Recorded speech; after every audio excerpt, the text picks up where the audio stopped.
All right.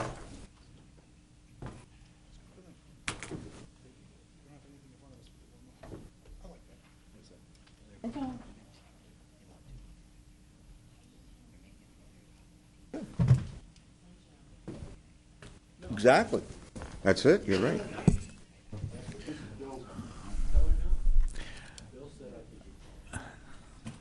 Okay. I'd like to call the Personnel Committee meeting to order, and I'd like to ask anyone from the public if they have any public comment. Seeing none, we'd like to get started here on some appointments, county executives' appointments, Housing Authority, Lehigh Valley Planning Commission, Personnel Appeals Board, and Workforce Board, Lehigh Valley. The first appointment is appointment to the Housing Authority, and the appointment is for Becky Bartlett. Is being considered for the position to replace Kim Whitehill, who has resigned effectively February 9th, 2019. Mrs. Bartlett's term is to begin February 10th, 2019, and to end February 9th, 2024. Anybody have any comment they'd like to make? I see Becky is here. Do you have any comment? Aye. Okay. Motion to move forward. Motion to move forward for full council tomorrow. Okay, great. The next appointment is submitting the following individual for citizen representative to the Lehigh Valley Planning Commission for Stephen L. Melnick. Mr. Melnick is being considered for a 4-year term to begin January 1st, 2019, and to end December 31st, 2022. Mr. Melnick will be taking the position held by Mr. Eugene Claytor. Is Mr. Melnick here tonight? No. Okay. Does anybody have any comment on his appointment? And looking for a motion to move forward. Okay, thank you. We'll move it forward to full council. Anybody else could speak if they want. Tomorrow. Everybody's busy writing. Okay, the next appointment is submitting the following request, an individual to the Personnel Appeals Board. Harry Levy. Mr. Levy is being considered for a 2-year term to begin November 15th, 2018, and to end February 3rd, 2021. Is Mr. Harold Levy in the audience? No. Any comment for Mr. Harold Levy for appointment to the Personnel Appeals Board? What does U stand for? I don't know. There's not You a don't know. that some guys go by their middle name, and that might be the first name. It's. No, I don't know. If anybody has that answer. I don't. Okay. All right. Motion. I recommend you move it on despite you. Okay, move it on despite the U. Thank you, Mr. Heckman. Move it on to full council for tomorrow. And the last appointment, or last 2, 3, 4, 5, is the following individual will be appointed to the Workforce Board of Lehigh Valley, Debbie Rice. Ms. Rice is being considered for a position on the Workforce Board. Her term will begin with confirmation from council and will end on December 31st, 2020. This position is for a representative from the private sector. And any comment on appointing Debbie Rice's appointment? And can I get a recommendation from the committee? Done. Okay, all right. Move to full council. And, okay, we have a review of a personnel request for court administration. And Mr. Green. Good evening, Council. Good evening. Hi. Thank Mr. McGee for having me present this proposal for some adjustments to a court administration. And in particular, we're going to address the Juvenile Justice Center. I'm proposing that we eliminate the Deputy Director of Operations position, which is graded as a 37G. I'd like to eliminate the Juvenile Deputy Director of Treatment position. Also like to eliminate the law clerk problem-solving court coordinator position. And I'd like to create, for the Deputy Director of Operations position, I'd like to create a new position of Juvenile Assistant Deputy Director of Detention Services and Quality Assurance. For the elimination of the Deputy Director of Treatment, I'd like to create the position of Juvenile Center Clinical Director. And for the law clerk position, I'd like to create a new law clerk position. And also I'd like to create a new clerical position in our adult probation department. In the Juvenile Justice Center, there's been several changes since we had the resignation of long-term Deputy Director Janelle Giddy. She went back to the prison. She is now the Deputy Warden at the prison. Before she came to the Juvenile Center, she was in the prison, so it looks like she went back to her roots with the adult system.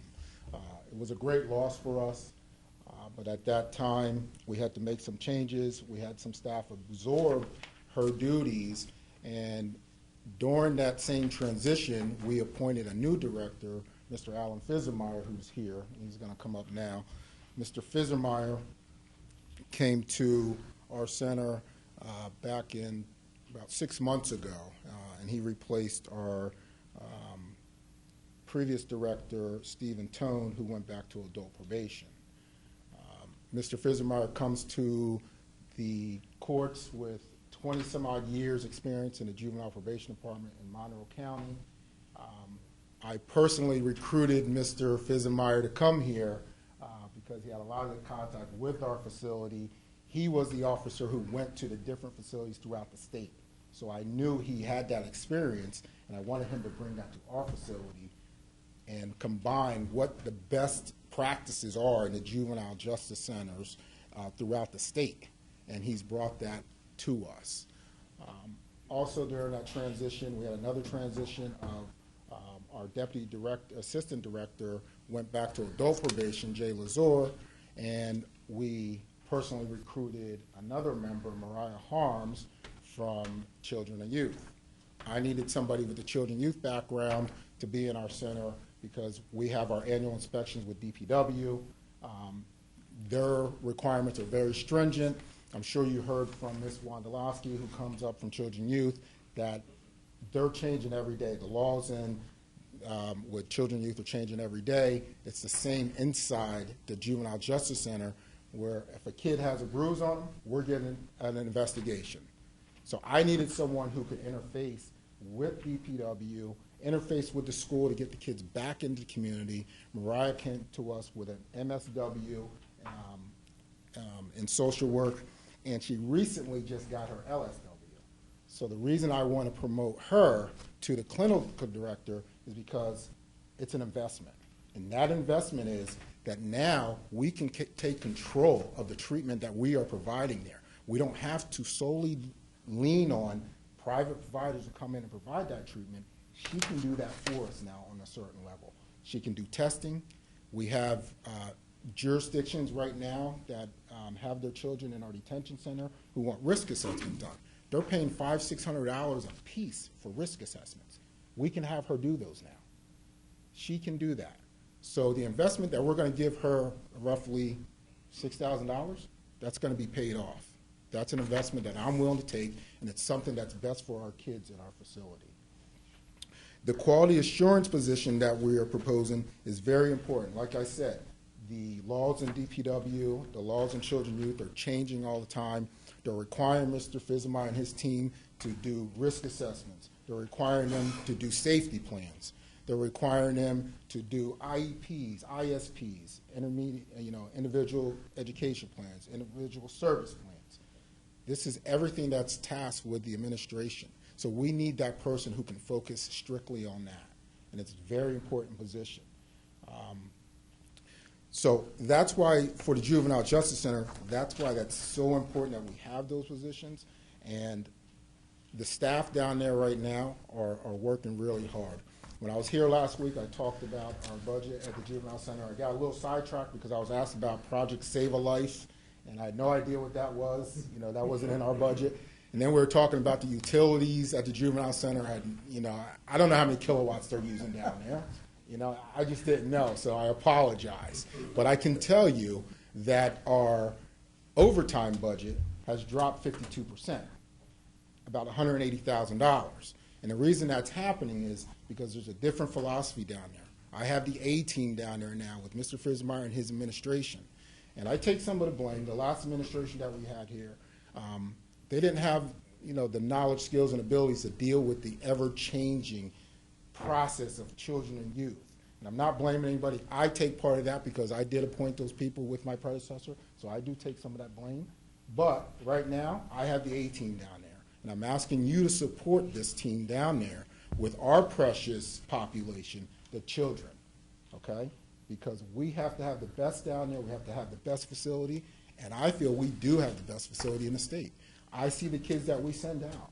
We're spending a lot of money in our adjudicator care budget to send kids out. Not every kid is proper to come to our facility, but when we're sending those kids out, and then they're coming back, and we're still doing work with them, that tells me we have one of the best facilities in the state.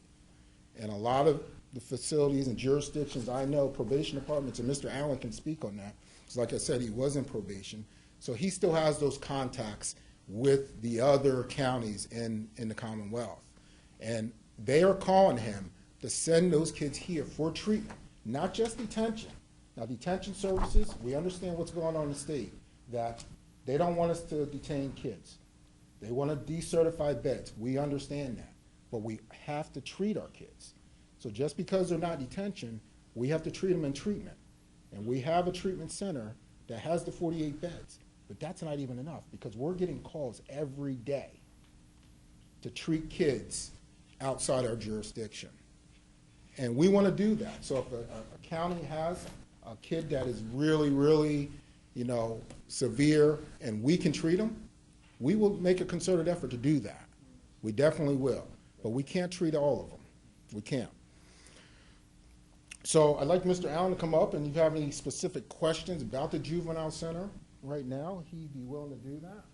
And then we can go on to the other positions of the clerical, and then the... Can you just state your name for the record? Good evening, Council. Alan fizzimeyer. Thank you. Floor is yours. Basically, Mr. Green had expressed all the feelings that I have at this point in time. Just to let you guys know, since I've taken over as the director, we are at 100% capacity in our treatment unit right now. We do have 48 licensed beds. We are currently at 42. I know that doesn't sound like 100% because I can do the math, but where we're at, we are flipping one of the licenses over to create an intermediate drug and alcohol program. So currently we are running at a 42-bed license, and we are at 42 beds at this point in time. We've contracted with multiple outside counties. I believe we're at 23 outside counties at this point in time, which allows us to bring in, at this exact moment, we have 35 outside county kids between detention and treatment. We're treating 16 kids out of the 42 from out of counties, which is increasing the revenues from what you guys might have seen in the past. The other improvement that we have made in the last 6 months that I've been here, we have increased our youth care worker employment and our retention. We are currently at 54 of the 57 employees that we were allotted to have. That has not been done in a long period of time either. So that is actually going to reduce our overtime over a long period of time once we get these new employees trained out on the floor and able to do the job on their own without assistance. And when we get there, our overtime budget will go down, so I believe our expenditures will go down, and our revenue will go up, which is something that I think the county wants to hear at this point in time.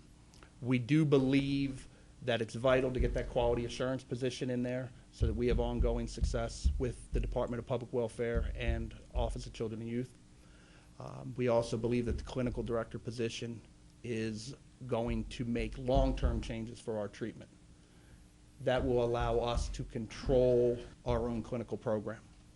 It will also allow someone who has vast knowledge of treatment to interact with the contracted services that we have so that we know we're getting the best bang for our buck and that we're not getting taken by a contractor without our own knowledge. So I do ask you guys to adopt the changes and the recommendations and the suggestions that have been made by the court administration. Any questions? Yes, ma'am. Tell me the job description of the clinical director and what their responsibilities would be. Her main responsibility would be oversight of all the treatment programs. It would also be to interact with the contracted psychiatrists and psychologists that we have. She would also sit in and develop all of our individual service plans for the young men and young women that are in the program. And in addition to that, she would interact with all outside contracted agencies, which would be Pennsylvania Forensic Associates, who provides our specialized treatment. She would also interact with all of the case managers and therapists that work in the building. And she will also then work with the Department of Public Welfare, Office of Children and Family Services, in regards to our regulatory body and our certifications and our licensing. I just have a question for Mr. Green. Just a little bit of the history on, this department and the outside folks coming in, and how long has it been? And it's apparently been increasing, right? It's been increasing. When I became the Juvenile Center Director many moons ago, back in 2005, I was down there. I was appointed as a director. At that time, Judge Freeberg asked me to create a independent sex offender pod, because at that time, the county was sending out our sex offender population to other treatment providers at a tune of 900 and something thousand a year. At that time, I created, because I had the experience supervising sex offenders in the adult system, also with the juveniles prior to coming to the county in 2000, I created the Treatment 3, which we still have right now, and I contracted with Pennsylvania Forensic Associates. And we contracted a per diem rate. At that time, it was about $41 per day per kid, and we were paying per year $300,000. So after that, we saved $600,000 for creating our own programs in-house. So we turned it around. Yeah, we turned it around. Okay. But the premise of the Juvenile Center from Judge Moran, why we built this center, was to keep the kids close, in close proximity to their families. We wanted the families to be able to interact with the children in individual sessions, family sessions, and therapeutic sessions that the family may need themselves with the counselors. So all that counseling is happening at our center. So we're keeping the kids in proximity to their families here, and sending them out to Erie is counterproductive, because their families aren't even participating in their treatment. The kids have to come back here someday. And they're going to be the ones who are cooking your meals over at the local restaurant. We're going to release these kids. So we want to make sure we can control that here. And our judges now in the Juvenile Center, they will order that the families participate in that counseling. So that's how it started. And then the other jurisdictions, when we started adding these services, other jurisdictions, such as when Mr. Allen was in Monroe County, he and I had a relationship. He would come down and say, hey, you guys are offering that? Yeah, we offer that. Well, can I bring that back to our judges? Yeah, absolutely. I'll come up and present this to your judges. So we started with Monroe County, went up there, and they started sending their children down. And then it went to Pike County, and then it went to Luzerne, and it's word of mouth. Because services are scarce now, and they want good services for their children in their jurisdictions to make sure that they're getting adequate. So that's how it started. Okay. And we fostered those relationships. We keep fostering those relationships. Whenever we do something different and add a new resource that we feel is going to be a benefit to other counties, we'll let the probation officers know. And it's their decision. If they want to take it back to their courts and offer that, then that's fine. But we're not in the business to make money. We're here to provide services adequately for our kids in Northampton counties first. That's without a doubt. But if we have those extra beds that we have just sitting there, we don't want them to be decertified by the state. Because if they decertify them, then we're not getting that reimbursement. Sure. When Mr. Kusick was asking about the Act 148 dollars last week, we don't base our enrollment by the Act 148, but we get that reimbursement. We get 50% for secure detention, and then we're getting 80% for treatment. So if those beds are sitting stagnant, that makes our rate go up with the state per day, which they're gonna say, well, you don't need those beds, let's decertify them. We don't want that to happen, all right? So that's why we stayed ahead of the curve to make sure those beds are filled. Hey, Ms. Farrar, how you doing? Make sure those beds are filled, so we don't have a situation like Lehigh County had. The reason Lehigh County closed their facility, their 48-bed facility, which they're trying to open again because they contacted us to ask to help open their facility again. They closed because they didn't stay ahead of the curve. The state was closing the maximum secure detention beds. They didn't stay ahead of the curve to offer treatment in the detention, which we did.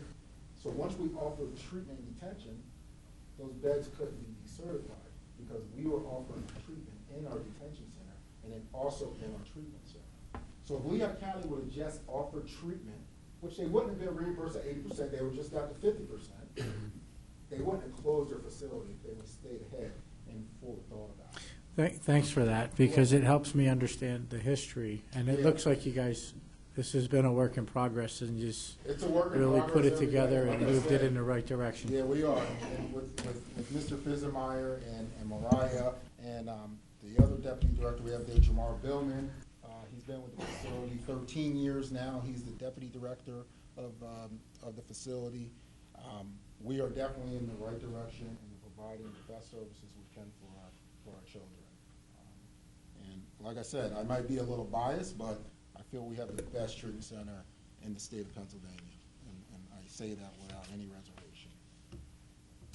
I have some more questions. So how many staff does the clinical director supervise? Because obviously if she has all those responsibilities, she can't really be doing treatment. So how many other treatment providers are on site?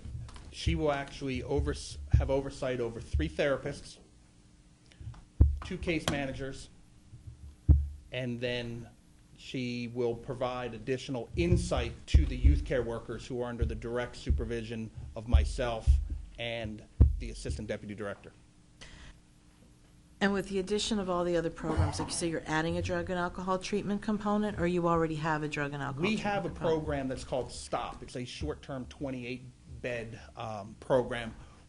We have found that that has not been a great need by our own probation department, nor by some outside providers.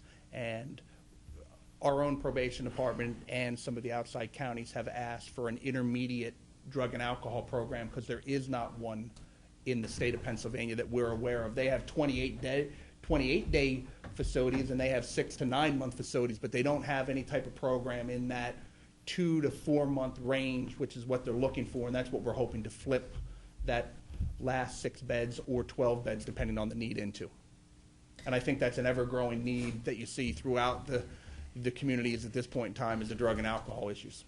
So then who oversees that at the state level? Sorry, it's like a series. Who oversees that at the state level? Is it just the juvenile justice, or is it an interface between the juvenile justice system and the state health system? Because, you know, drug and alcohol programs, mental health programs, they're all licensed by that entity, so. The oversight will occur from DPW and the Office of Children and Family Services. It will not be a licensed drug and alcohol program from a DNA component, so we won't have to have the DNA, aspect of it. But it will have the treatment necessary for drug and alcohol. So then what's the qualification for someone to get in? Like if you're going to take people from outside the county, what would be the profile of a person that would enter that program? Basically, it's going to be someone who has moderate use. We're not going to be able to handle someone who is currently detoxing from a heroin or an opiate addiction. That's something that's going to be medically based, which would have to go into an actual drug and alcohol with a detox. We're hoping to get those young men who currently abuse marijuana or some of we'll call them more minor drugs, and when you compare them to the opiates, who habitually are testing positive for the probation department, using that as the main violation. And what we're trying to avoid is long-term placement for youth simply because they're not able to stay sober. Thank you. Back on the Lehigh County thing. Yes. You said they were talking to you and there was some issues or they closed theirs, right? Yeah, they did So- close their facility. So how many Lehigh County folks do we have? We don't have any in Lehigh County. Lehigh County. You don't have no Lehigh County folks? No Lehigh County kids? Okay. They contracted with Northern. Well, they contract currently with Abraxas, Cornell Abraxas. They send their young men down to a place called New Morgan Academy in Morgantown, Pennsylvania. So Just they out- send them all the way down there? They're Down not to Red- using us? They are not using us. Is there a way to turn that around? I mean, Privatized. right next door.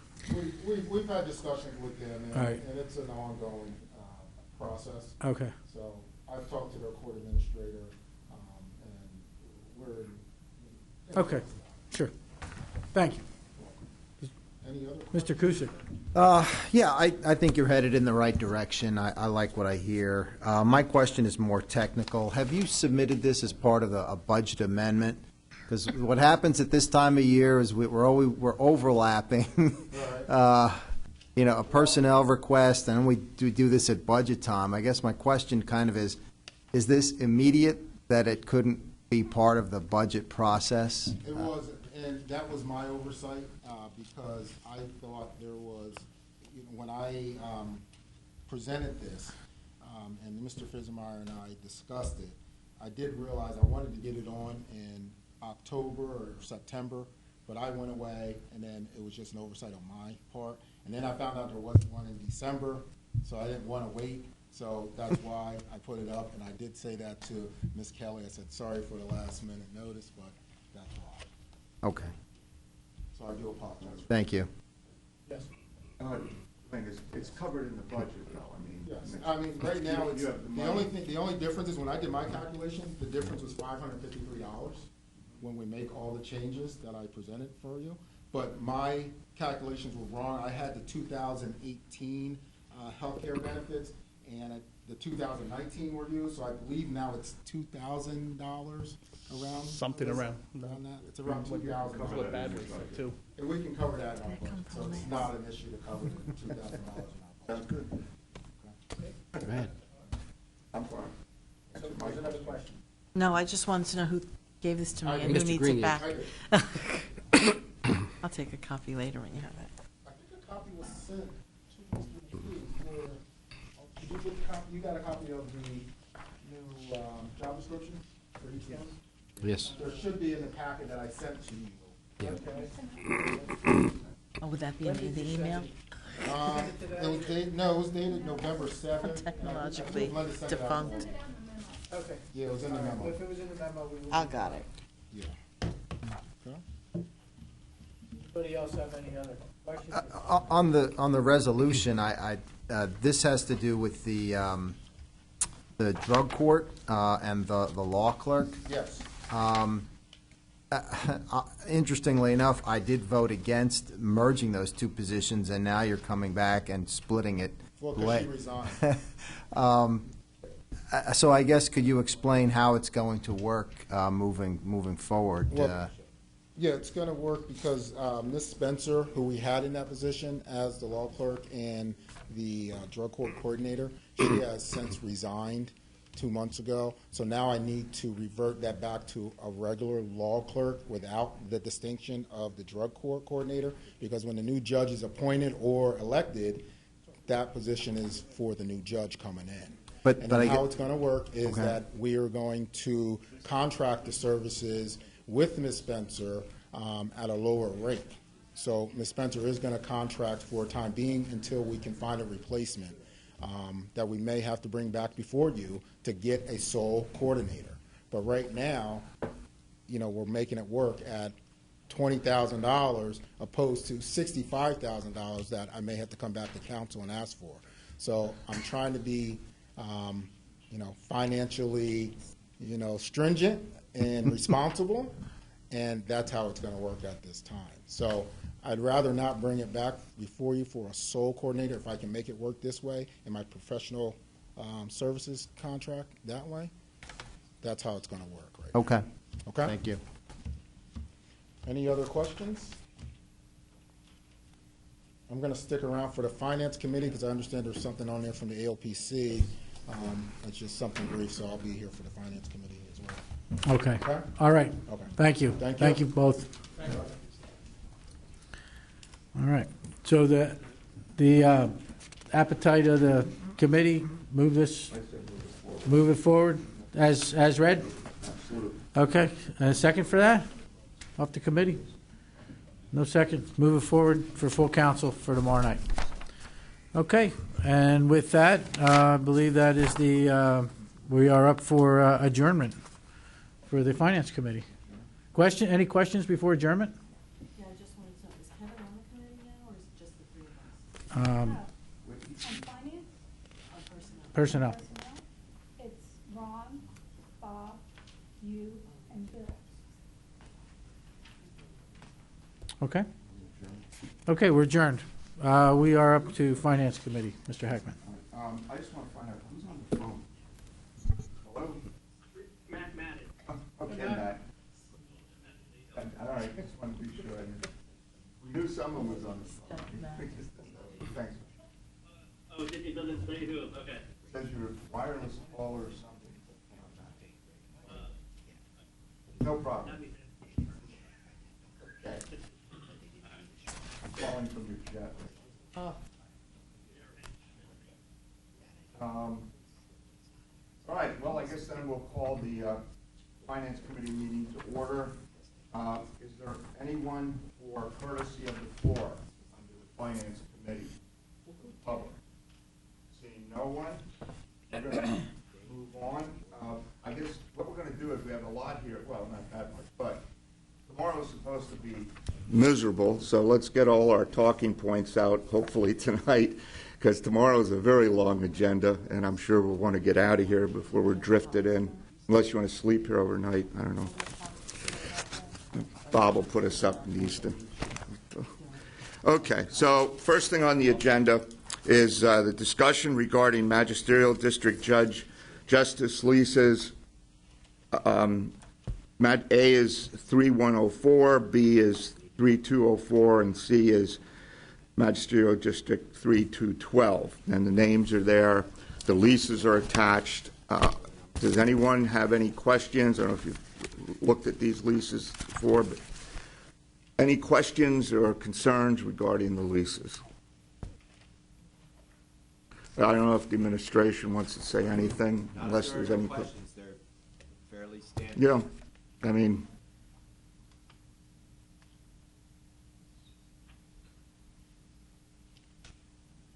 take a moment and review. 17, oh, Yetter.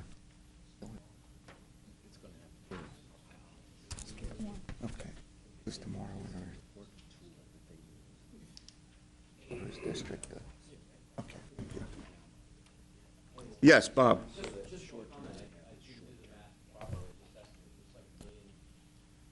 10-year period, 3 offices, $1 million something, $1.8 million, something like that. Sounds right. Okay, and there will be, it's not a big deal.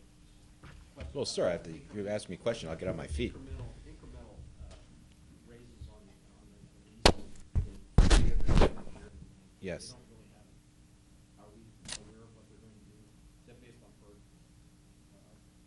are they basing? Well, it's in the lease, isn't it? It said, based on Adjustment, see adjustment, consumer price index. Right. So whatever the CPI is in that year. Yes, absolutely. Let's hope inflation stays low. Yeah, let's hope inflation stays low. Okay. All right. No. Are there any other questions as long as Mr. McClure is recognized and standing there? No other questions on the lease? Any of them? All right. Want to move them on to tomorrow night? Anybody want to say let's move them on? Going to be introduced tomorrow, but Motion to recommend to full council. yeah. All right, fine. All right, great. Now we'll move on to the discussion regarding an increase in court costs and state-county payment distribution.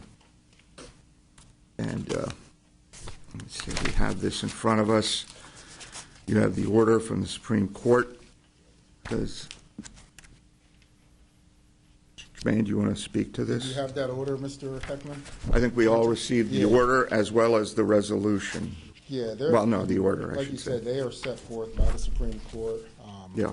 Once they're disseminated to the court administrators, we forward them. I forward them to Linda so she can make counsel aware of it and prepare.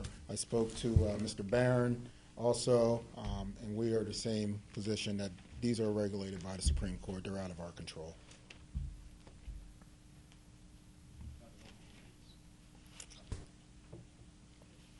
Any questions? Mr. Just Kusick? not a question, but just a point. The Home Rule Charter requires the council approve these more as a formality than Right. anything else. So it's, it is a judicial mandate, but we still have to approve it according to Correct. our charter. Right. Well, you want to take on the, No, I don't. it's your option.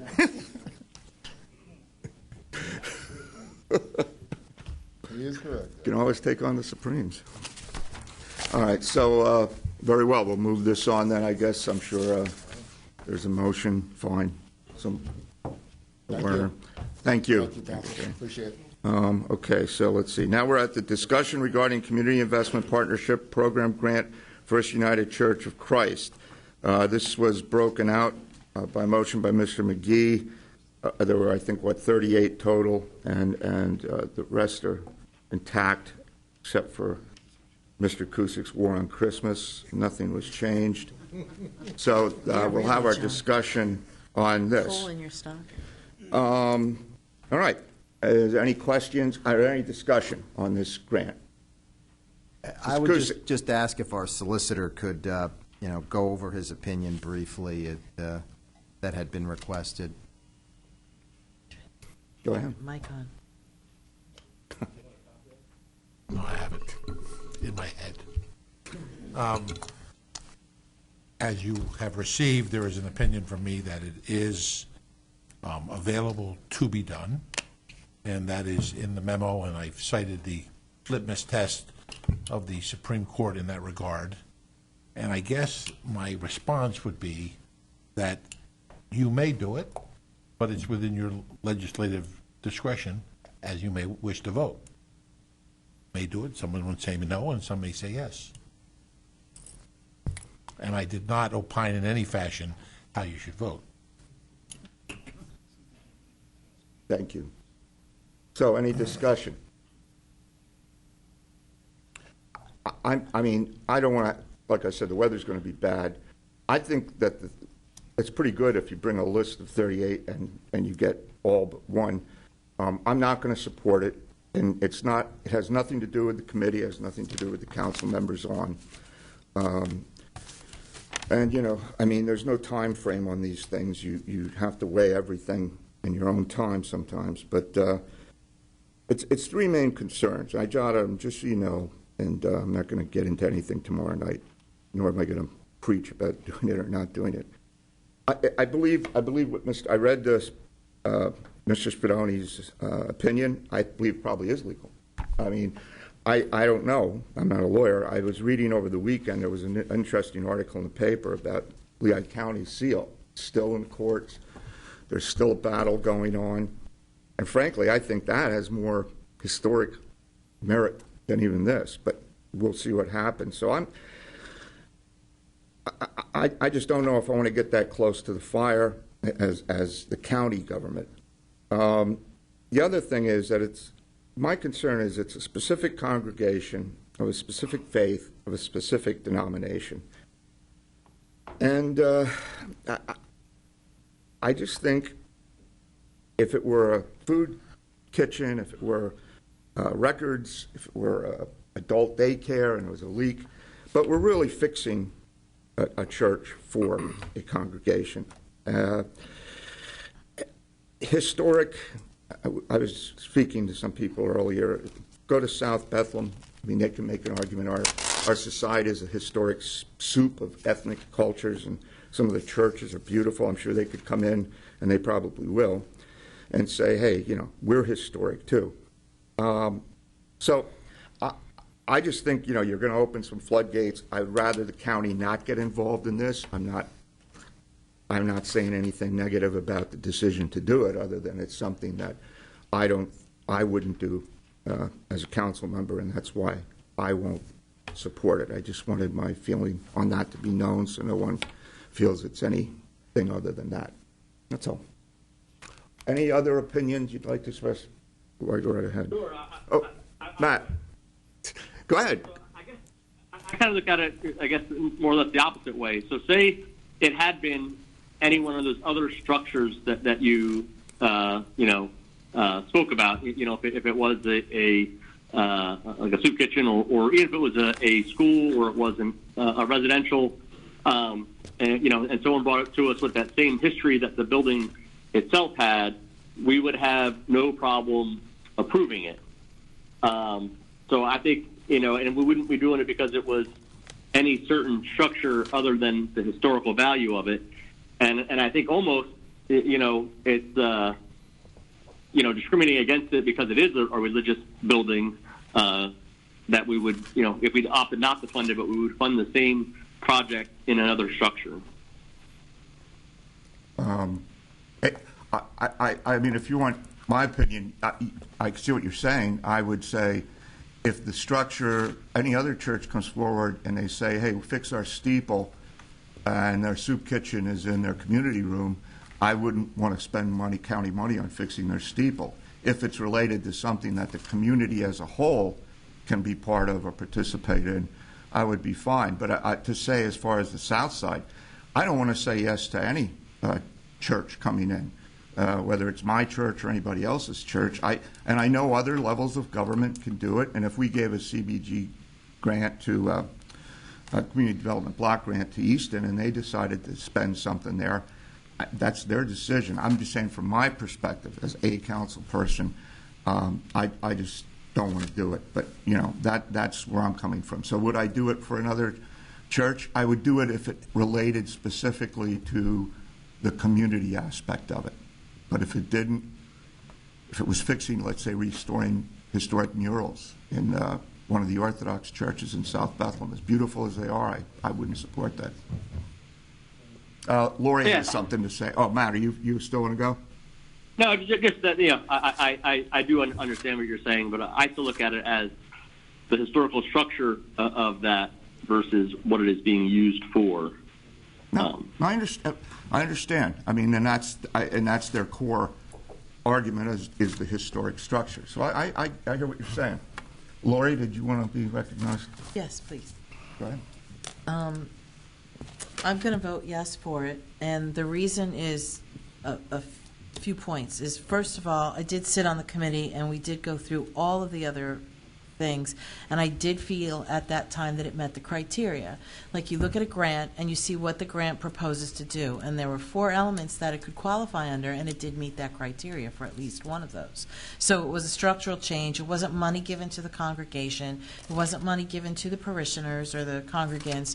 It was for a structural change, and that met the requirements. Second of all, they have to continue to fundraise further beyond the grant from seed money that we give them. If they don't do so, I don't know that they are able to receive the grant. Is that correct? That's correct. So I think that if we offer this, they still have to come forward with the rest of the money. They can't just do it piecemeal. So I feel confident in, if they don't use it, they lose it. And I think. And third, I did ask for some research, and there has been precedent where council has in the past given grants like this to other religious entities, and they were varied. And so I don't feel like we should discriminate one against the other. And again, because it's not being used specifically for religious purposes, I have no problem supporting it. And I won't cry or take it personally if it gets voted down. I just want to clarify. Because everybody's worried about my feelings, and I appreciate that. I think you have the votes. Bob. I'm going to, because I represent Easton, and also because I believe in the SIP team that took the time and spent weeks and hours going over the 38 programs. There's a lot to it if you're not, as far as I'm concerned, if you're not invested in learning about what's going on and you're not there, then really you must have trust in the people that are there for you. Secondly, it's about a steeple.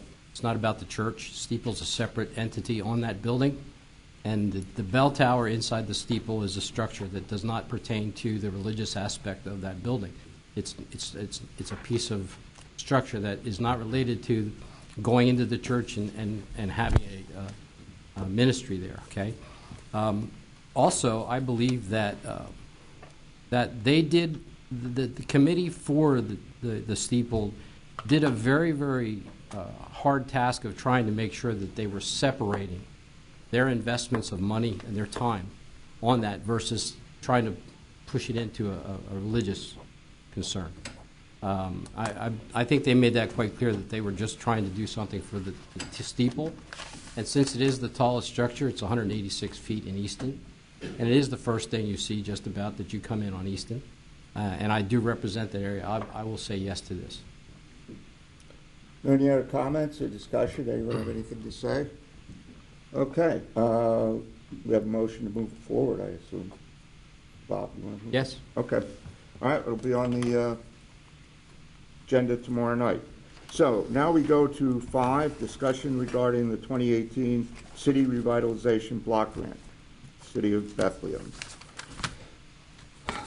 Anybody from administration, anybody on council have anything to say about this? Let's see it. $100,000.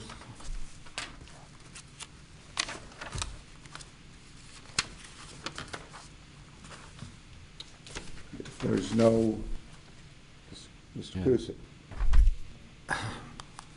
Just, and I think I said this before, my only concern here is the fact that the City of Bethlehem and the City of Easton, by statute, receive a significant portion of the table games monies. And now, in addition to that, we are awarding them grant monies from the county share of table games. So, is the project worthy? Absolutely. But I'm concerned that what we're seeing here is a double dip, and I think that the idea here was for this money to be used county-wide or for county purposes rather than for the City of Bethlehem. So, again, I think it's a good project, but I just see it as double dipping. So I'll be a no vote, but not because it's not a worthy project. All right. I don't normally do this, but since Mr. Kraft isn't here and he's not going to be, it's a Bethlehem thing, okay? Mr. Lott's here. Yeah, well, Go ahead. I think he would stand up for this. I think it's representative of what you do for your city. I think it's worthwhile, and I know how stringent the guidelines are when they do ask for this. As long as I know we talked about salaries, which that's a hands-off type thing. I think we all agree. But I think this is just as good for Easton and Bethlehem as it is, and I don't think it's double dipping. I think it's just being able to get your grants where you can. I think you hit the nail on the head for just about all of this. That's it. Getting your money where you can. That's it. Yes, Mr. McGee. Yeah, this was brought in front of a committee a couple of months ago, and you know, I know their presentation, you know, they put some fancy words in there, and I know we kind of got a kick out of it a little bit, but I actually did drill down on this, and I saw what they're actually proposing, and I think it's much needed in a community that is growing, you know, considerably, and to try to stay ahead of the curve, you know, and as far as like who's getting more grants than someone else. I wasn't quite aware of what you pointed out, okay? So maybe I need to do a little bit more research there, but I'm going to support this in the meantime.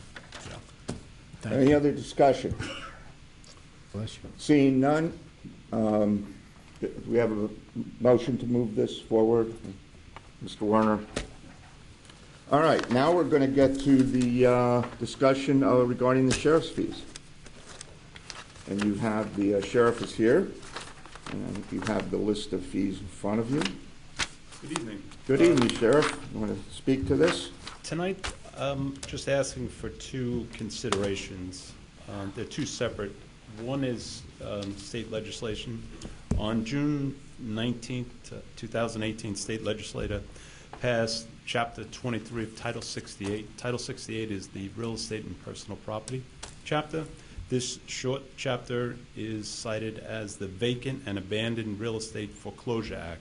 Legislation decided that an accelerated procedure is needed to maintain the due process rights of the owners of real estate and to reduce the unnecessary delays in an action of mortgage foreclosure or an action for possession or similar action to recover real estate that is vacant and abandoned. Once a property is certified as vacant and abandoned, the sheriff can, the creditor or purchaser can pay the sheriff $500 up front to accelerate the sale of the property. The sale of property must be sold within 60 days and the deed signed 30 days after that. Currently, it takes 90 days because we have to do publishing and things like that. So this is just for, the state has passed that a $500 fee can be charged to accomplish this, to get the property back on the rolls in 60 days. So we're just looking to add that fee, the $500 fee. And that money comes from that extra? From the creditor, the person creditor now is taking themselves. over property. What it is right now is we ask them for a $2,500 deposit, and the average sale, we end up returning $1,000. So for an extra $500, you're getting your property 30 days quicker that you can do whatever you need to do on it. The other item that I'm asking consideration for is we had a levy last month for $234,000. We weren't taking the real estate, we were just taking everything on the property. And it was like a landscaping business. So the person, so we levied the property, we sold the property, and then the person goes, well, how do I get my property? And we say, oh, well, go talk to the police, go find a constable, go. Notice it's, if you go to California, you don't bring your own bags, you have to buy a bag. Like you buy all these groceries, they say, okay, yeah, get it off the cart. It's like, well, don't you have, well, no, the bags cost extra. So we're trying to just offer the service. It's not like it's going to happen often. It's just going to be that, you know, you can, this is the fee that we're looking to charge, which is reasonable. It covers salary, benefits, use of the car. It covers overtime or contractual obligations. You know, if a person decides they want it done on Christmas Eve, and meanwhile, you know, Christmas Eve is a county holiday, there's an extra fee on it. So it's just, we're showing them up front, and they don't have to go with us. This is just, listen, this is what we charge. You can talk to a constable. If the constable charges more, you want to use us, then come back to us. Or if you want to do it yourself. So it's an optional thing. It's not, it's just a revenue generating idea. Any questions on that part? All right, go ahead, continue, Sheriff. That's, I'm just looking for, No, I guess you have no questions at this point yet. I mean, I have a copy of the Chapter 23. If anybody's interested, I can, you get downstairs and email it to you, because I don't think it was included in the package. And the escort fee is for two people, because obviously if you think there's a concern, we're concerned for our people, because you go up to a place where it's not residential or in one of the cities, the chance of backup isn't coming for a little while. So Yeah, okay, yeah, for two people. I see, thank you. Go ahead, Mr. Lott. And these fees cover their cost to the county? No, this is in addition. All the fees that are here are what we do collect, but now if you go and buy personal property and it comes to a certain thing, this is an extra fee that we'll just stand by to keep the peace and see that you get your property. Okay, so the $100 for a holiday for two guys is on top of a charge. That's actually $200 an hour because it's two guys. It's $100 each because of the way their contract is. If it's on a holiday, it's expensive. Got it. We don't want to promote going out on Christmas to It seemed a little take somebody's light. Christmas tree. You I know, was just we'd thinking like it was to a go little, to 26th. a little light. Well, we're not looking to make a profit on this. This is just paying salaries, benefits, and the use of the car. And it's, you know, coordinated, you know. And I'm just asking permission on this. If you want to make it more, then. No, I just wanted to make sure it covered the cost of having two guys out there. Well, I'm going to say the average deputy probably makes about $25 an hour. So then whatever, you know, the medical benefits and use of the car. And I don't think this is going to happen often. It's just that on certain days it does happen. Okay, thank you. Ms. I'll make a Kusick? motion to recommend approval to all of council. All right, moved. Thank you, Mr. Kuzic. All right, so we'll have that tomorrow, and now we're going to move on to the next resolution, discussion regarding the Graysdale private pay rates, and I think you can see there, it's jumping up, and this is pretty much an annual event, going far back as I can remember, and Ms. Hefner tells me that's very far. So, anyway, you would like to say something? Yes, that we would like to respectfully request, an addition to the resolution to add in another rate. In addition, we'd like to establish a $550 per day for short-term rehab units.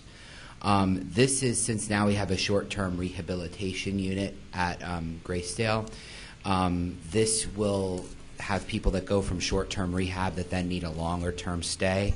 It will have them matriculate over to those other beds so that we can keep the availability of the short-term rehab beds for people that do need short-term rehab for that 5 to 6 week period, and that they're not languishing in the short-term care unit when we can bring more people in as we have availability in the primary home.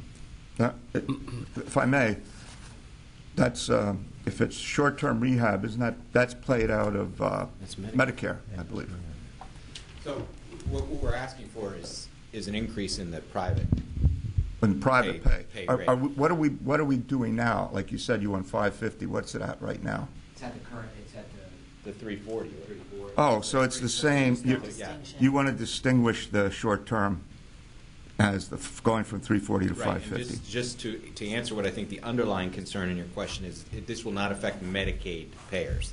That won't change. Medicaid pays what Medicaid pays. This will only affect the private payers. Right. And what you want to do is incentivize folks to move to the long-term care when they no longer need the short-term care, because there's other people in line who need the short-term care. And what's happening is people are choosing to overstay the short-term care facility when they no longer need it, when they actually need to move into longer-term care.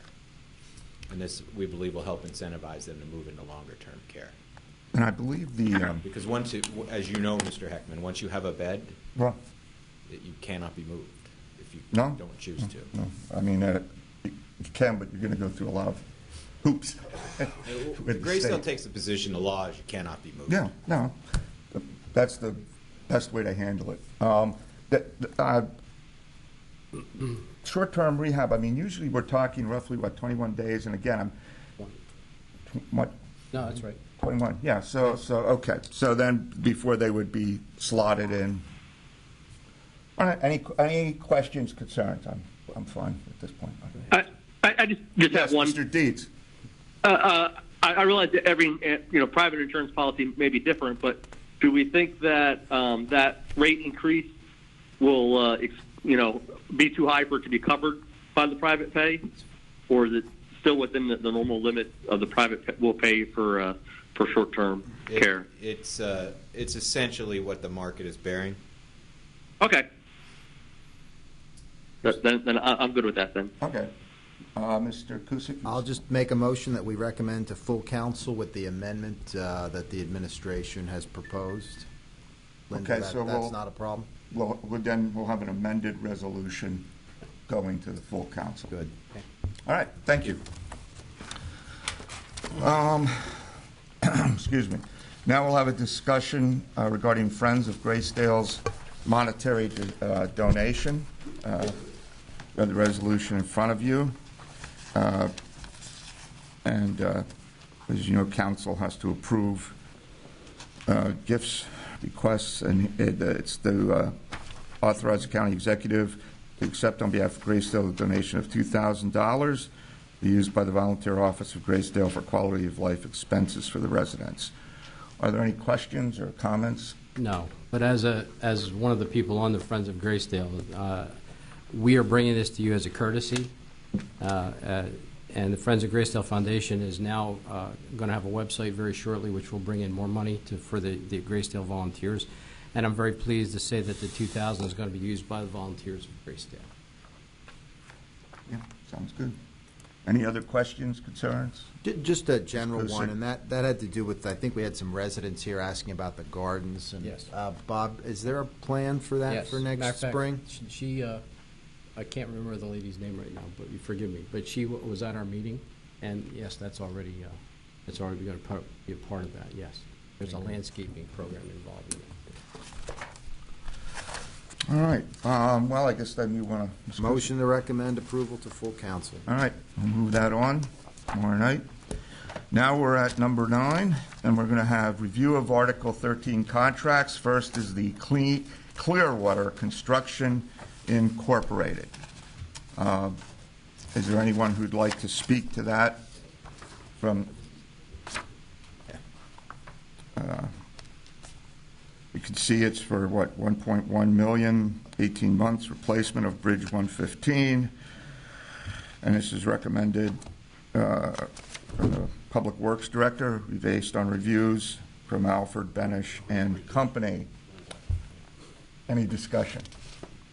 Mr. Kusick. The one question I had is, this was from the 2013 bond issue.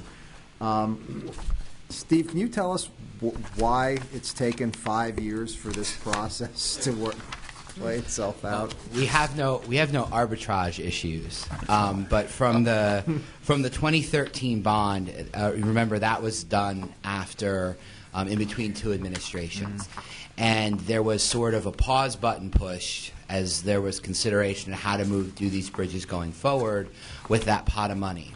I believe there were some bridges in the 2013 bond issue that were named specifically, and then there were other funds that were made available for just general bridge maintenance specifically. And this money is being brought forward now because the bridge is in need of repair. We have the good bids on it, and this was the best, most responsive bidder. And finally, the P3, the bridges that are in the P3 versus out of the P3 and moving around, that has sort of settled down as we start moving that project forward. So therefore, this bridge fell into that particular pot of money. So we're just picking up the pieces and putting everything back together, if that makes sense. Yes, it does. Thank you. I'm just curious. I wasn't aware that Clearwater was in the bidding programs yet. So it says Clearwater. This isn't a P3. It was just an open Just process. an open bid. Yep. So Okay. yeah, Clearwater won.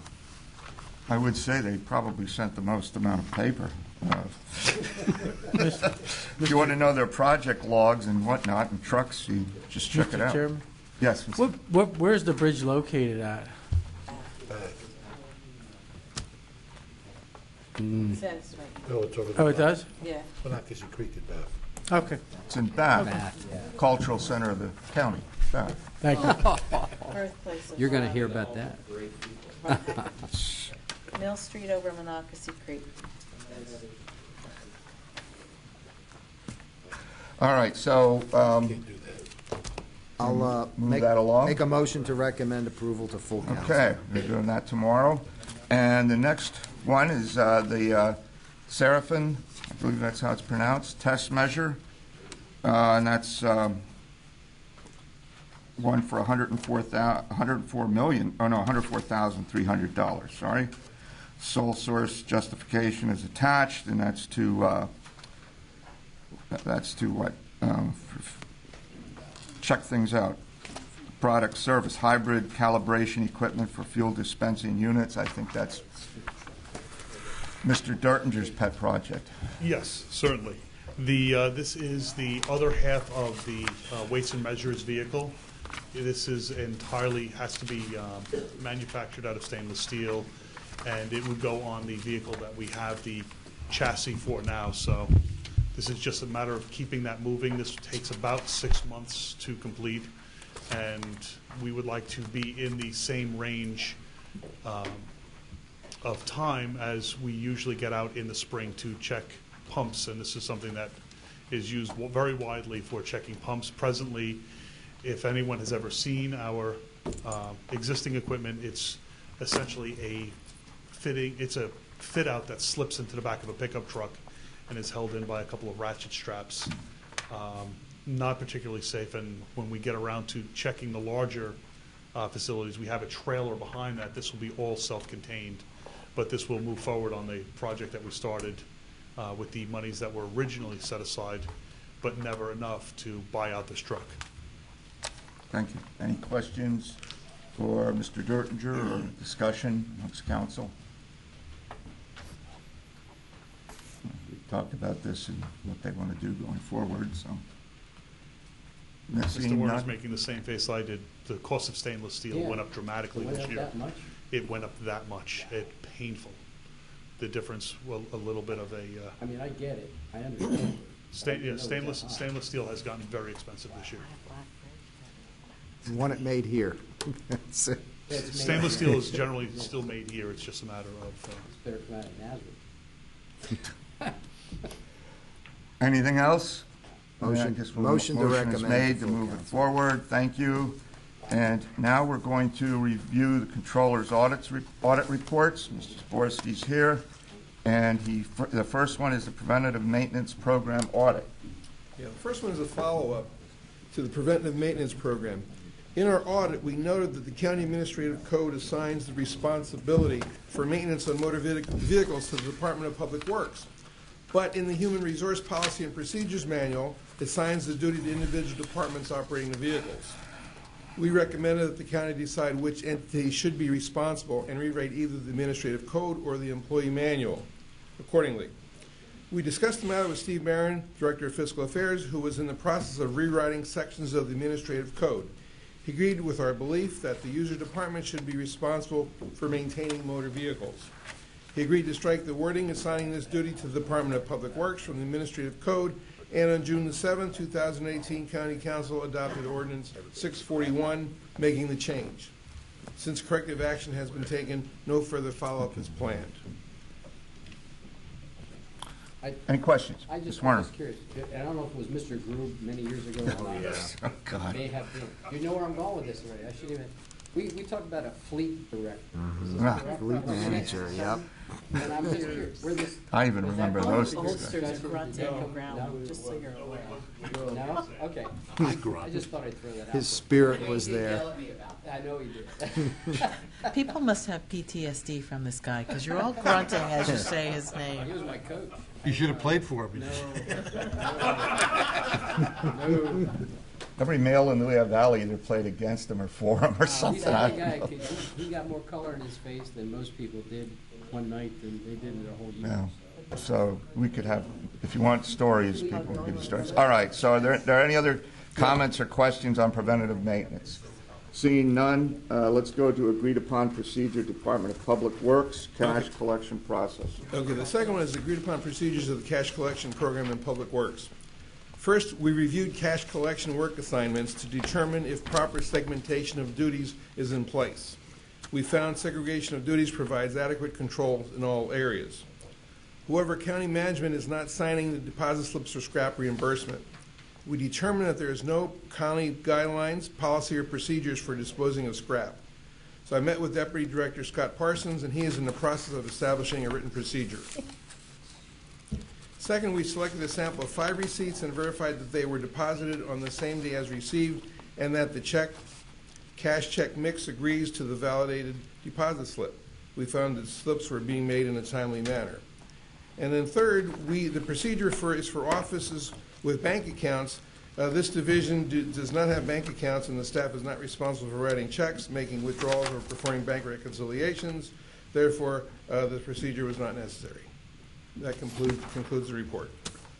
Comments, questions? Thank you. Yeah, Mr. just Warner. one quick thing, and Mr. Barron is well aware of this. This process of auditing departments for cash collections was started, I believe, when he took office. Are you continuing that process? Is that still an ongoing thing or for each department? Okay. Oh, yes. There are certain offices that it changed a little bit with like the scope based on what was needed at those offices, but I signed that agreed upon procedure every year. Okay. Now as Director of Fiscal Affairs, I signed it. Jim did before me. Okay. I was just wondering if that was continually ongoing because it's very important. Yes, it is. And I appreciate that. Thank you. I didn't realize we had that much scrap. in this, I mean, is that, we have that much scrap that? Well, it varies. Can I have a working Are there definition different of scrap? departments that are gathering brass somewhere that we don't know about? I don't think it's brass, I think it's like gray steel when they Old throw old screws. beds out and things like that. What's in that warehouse We downtown? recently just got over $1,000 for old computer equipment that was scrapped and recycled. So we're diligently going after any potential revenue and Yeah. recycling. That recycling, I'm Oh, gonna yeah. be honest with you, I'm really impressed with that. Good for you. Go ahead. Oh, Ms. Can I just say, I'm not on the committee, but I want to thank you for how you always do your work and how you make your presentations. It's been a pleasure to have you and to work with you. And I wish we could keep you forever. That's how I feel about it. Because I like what you do, and you're very thorough and succinct. I'm looking forward to retirement. But I'll give you one, if I may diverge, one little story. Sure. I went with the You have the auditor floor. to do the conservation district over the summer. And they had an intern there from college, and we were talking about working in age. And she said to me, "How old are you?" I said, "I'm 69. She said, "You're 69 and you're still working." I said, "I'm just doing this for my resume." Well, thank you for that. Well, Mr. Zaporski, it's good to want to retire and have people asking you to stay as opposed to the flip side of that, which happens to some of us. So, anyway, I think that our county money van, Mr. Barron, explained. All right. I mean, calm down. We're in that direction. I mean, I didn't notice you got elected to county council. I'm sorry. Anyway. That was a Wayne Groove. It brings back memories, doesn't it? It can always come back. So anyway, does anyone else have anything for finance before we adjourn the meeting? Okay, seeing nobody, the meeting's adjourned. Mr. Barron, make your pitch. Good night. Turn your button off. Take care, Matt. Wayne used to call Frank Kettle, my audit manager. All right, so we're set then for tomorrow with this amendment and all that. Okay. Transfer me to the kid. That was pretty good. So I could yell at her. Yeah, no, absolutely.